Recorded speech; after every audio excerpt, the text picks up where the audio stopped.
Welcome back. This is Duke Mills Podcast. And with me is Carmen Ciricilla, my buddy for years and years. And so let's talk a little bit more about subcontractors. Subs of subs, right? Whoa. And I can tell you that here's what's been going on, and it's been going on for years. And so if you're a contractor, look, when you subcontract out to somebody, the first thing you ask for, because we just talked about that, do you have a certificate of insurance before you work on my job? You've got to get them. There's no doubt about it. You've got to get a certificate of insurance. So it's either a certificate or it's one guy and he has an exemption. That's it. Or they're in a PEO and you get the certificate from the PEO that says, we have workers' comp here. So here's what's been going on for a lot of years. So when you get audited, so Mr. Contractor, you get audited and you've hired these exempt subs to work for you. So your auditor will say, how much did you pay Carmen to do this tile work? He gave you an exemption. Okay, we paid him $125,000. So the carrier auditor says, we don't believe, because an exemption is one person, right? That's what that means. You as a contractor, you can exempt yourself. Yes.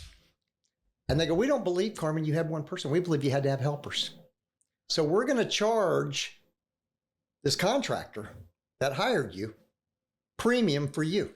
Because we believe, Carnac, remember the Johnny Carson Carnac? Right. Yes. We believe that they don't trust what you're saying. I don't care.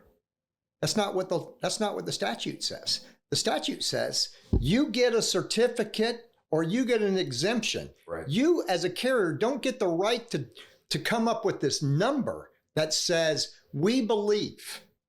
Now, companies come to me and they go, look, can you help me with this? And we absolutely can help you. But if you show me that you paid a plumber, one person, $480,000 last year, that one you don't believe. You're cheating. I know you're cheating. And I can't defend that for somebody. But I can defend some of these numbers, especially if there's, maybe specialty contractors.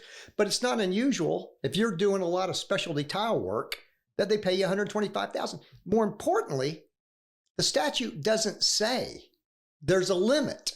So even the $400,000, it doesn't say that. Right. And I've had these conversations with these carriers, and I said, look, you can't do this. And if you think something needs to be changed, I'll get behind you. Because I don't like my contractors have to compete against somebody that says he's one guy and he's got 12 people working for him and he beats everybody out on the bid. Clients we had, they're having to pay for workers' comp. And so in this, I will say that if this has happened to you, you need to stop check now and go back and get your money back. I have got all the NCCI rules on it. I just won a big case with a directional boring company in Ocala where they're doing the underground, and it's one guy, on these machines, and they're connecting these underground. And the carrier came back and said, we're going to charge you. And I literally went to the NCCP, it's called the a Dispute Resolution Board. And I went to them. This carrier went against me. I can't stand this carrier because they're just being jerks about it. And it wasn't even that much money, but they wanted to stand their ground. But you bored right underneath. Let me tell you one thing, baby. It was a lightweight showing up to a heavyweight fight. And I happened to be the heavyweight in this fight. And I kicked their ass. And they had to back off. So it's that kind of stuff. So even, I've got another one, right? A concrete contractor in Claremont. And strictly commercial, they do tilt. So there's two codes for concrete, right? There's one if you do flat work, really, really cheap, right? So you're pouring flat, ground supported. And then when you start going up, there's a different concrete code. It's twice the price.